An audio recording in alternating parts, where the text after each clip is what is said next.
sultan of Ottoman Empire, a Sultanul Azim, Sultan Abdul Hamid. तो अस्सलाम वालेकुम guys, आज हम एक ऐसे सुल्तान के बारे में बात करने वाले हैं कि जिसने अपनी सल्तनत को तलवार के दम से नहीं बल्कि अपनी अक्ल और अल्लाह के यकीन और पूरी उम्मत मुस्लिमा के भरोसे से उस सल्तनत को उसने कायम कर रखा था।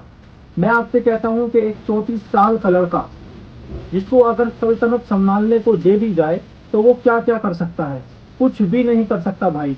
पर मैं एक ऐसे सुल्तान की बात कर रहा हूँ आज, जिसको सुल्तान अब्दुल हमीद कहते हैं। जब यूरोप की सरजमीन, यूरोप के लोग उम्मत मुसलमान को जमीनों के टुकड़ों में बांट रहे थे, तब एक ऐसा सुल्तान जिसे सुल्तान अब्दुल हमीद कहते हैं, इसको सुल्तान बनाया गया। जब उसको सुल्तान बनाया गया तो ओटोमन अंपायर हर तरफ से टूट रही थी, हर तरफ से ओटोमन अंपायर टूट रही थी।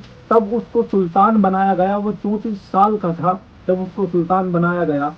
1876 में उनको सुल्तान बनाया गया और 1909 में सुल्तानियत को खत्म कर दिया गया। मतलब खत्म नहीं किया गया, कुछ लोगों ने प्रदर्शन किया, उसके बाद संसद ने उनको हटा दिया और 1922 में सल्तनत को पूरी तरीके से खत्म कर दिया गया। और आज का जो हम देखते हैं तुर्की, वो वहां पर बसा हुआ है। पर वो एक आशिक रसूल थे, एक आशिक रसूल थे। मैं आपको बताता हूँ कि उनकी बारगाह में जब एक शख्स आया वो अर्ज करने लगा कि मेरे सुल्तान, कल रात हुजूर नबी करीम सल्लल्लाहु तआला अलैहि वसल्लम मेरे ख्वाब में तशरीफ लाए और कहा कि तुम जाओ मेरे हामिद के पास जाओ, वो तुम्हारा पूरा मसला हल कर देगा। इतना सुनना था। सुल्तान अब्दुल हमीद ने कहा कि क्या कहा मेरे नबी ने? कहा कि जाओ मेरे हामिद से कहो। इतना सुनना था कि सुल्तान अब्दुल हमीद हिल गए और अर्ज किया कि बताओ तुम क्या चाहते हो। तो उस शख्स ने कहा कि मैं कर्जे में दबा हुआ हूँ, मुझे कुछ पैसे चाहिए। तो सुल्तान अब्दुल हमीद ने जो उनके थोड़े पैसे रखे थे वो उनको दे दिए। ये इश्क था उनका, सुल्तान अब्दुल हमीद का। फिर अर्ज करने लगे कि ए पाशा, कल रात ईशा की नमाज के बाद मैं काम करके सो गया और मैं हुजूर नबी करीम सल्लल्लाहु तआला अलैहि वसल्लम पर दुरूद शरीफ पढ़ना भूल गया।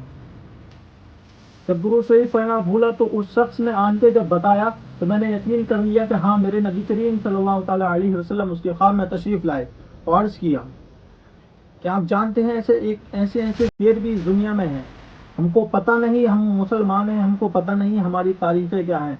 और आज एक हम है, कोई भी ऐरा गैरा आता है और हमारी नबी की शान में गुस्ताखी कर देता है, हम ये बर्दाश्त नहीं कर सकते।